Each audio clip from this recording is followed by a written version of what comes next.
ಏನೂ ಅರ್ಥನೇ ಆಗ್ತಿಲ್ಲ. ನಾನು ಪುಟ್ಬಿಡಮ್ಗೋಸ್ಕರ ಕಾಯ್ತಾ ಇದ್ದೆ. ಅವಳನ್ನ ಕರ್ದಂಗಾಯ್ತು. ಅದಕ್ಕೆ ಅವಳನ್ನ ಹುಡ್ಕೊಂಡು ನನ್ನ ಗಾರ್ಡನ್ಗೆ ಹೋದೆ. ಆಮೇಲೆ ಇದ್ಕಿದ್ದ ಹಾಗೆ ಮರಳ ಗುಂಡಿ ಒಳಗಡೆ ಬಿದ್ಬಿಟ್ಟೆ. ಎಷ್ಟೇ ಕಷ್ಟಪಟ್ಟರು ಮೇಲ್ ಬರಕ್ಕೆ ಸಾಧ್ಯ ಆಗ್ಲಿಲ್ಲ.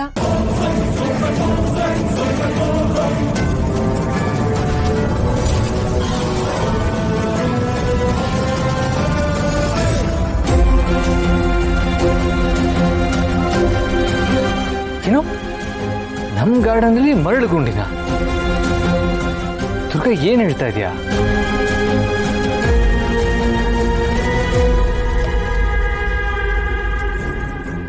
ಈ ದುರ್ಗಾ ರೂಮಲ್ಲಿ ಇದ್ದಾಳ. ನಂಗೆ ದುರ್ಗಾ ಬೇಕಾಗಿತ್ತು. ದುರ್ಗಾ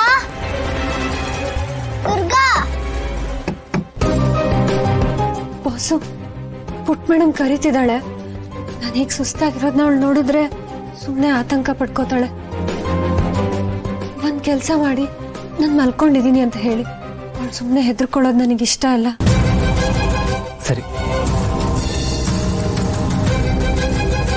ದುರ್ಗಾ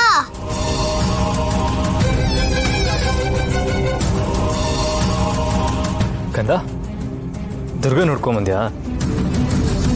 ದುರ್ಗಾ ಆಕ್ಚುಲಿ ಮಲಗಿದ್ದಾಳೆ. ನಾಳೆ ಬೆಳಿಗ್ಗೆ ಮಾತಾಡುವಂತೆ. ಇವಾಗ ಹೋಗಿ ಮಲ್ಕೋ. Okay, good night.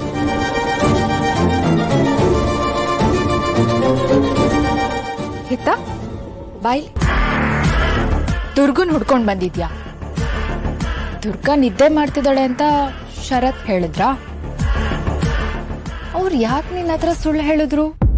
ಹೌದು, ದುರ್ಗನ್ ಇನ್ನೂ ನಿದ್ದೆ ಮಾಡಿಲ್ಲ. ಬೇಕಂದ್ರೆ ನಾನ್ ಪ್ರೂವ್ ಮಾಡ್ತೀನಿ. ಬಾ ನನ್ ಜೊತೆ ಬಾ. ನೀನು ಮಲಗಿದ್ಯಾ ಅಂತ ಹೇಳ್ದೆ, ಹಿತ ಹೊರಟೋದ್ಲು. ದುರ್ಗಾ ನೀನು ಕರೆಕ್ಟಾಗಿ ರೆಸ್ಟ್ ಮಾಡ್ತಾ ಇಲ್ಲ, ನಿದ್ದೆ ಮಾಡ್ತಾ ಇಲ್ಲ. ಅದಕ್ಕೆ ಏನೇನೋ ಮಾತಾಡ್ತಾ ಇದೆಯಾ ಅಂತ ಅನ್ಸುತ್ತೆ. ಅಲ್ಲ, ನಮ್ಮ ಗಾರ್ಡನ್ನಲ್ಲಿ ಮರಳು ಬರೋದಕ್ಕೆ ಹೇಗೆ ಸಾಧ್ಯ? ಒಂದು ಸ್ವಲ್ಪ ಹೊತ್ತು ಮುಂಚೆ ನಾನು ಅಲ್ಲೇ ಇದ್ದೆ, ಎಲ್ಲ ನಾರ್ಮಲ್ ಆಗೇ ಇತ್ತಲ್ಲ.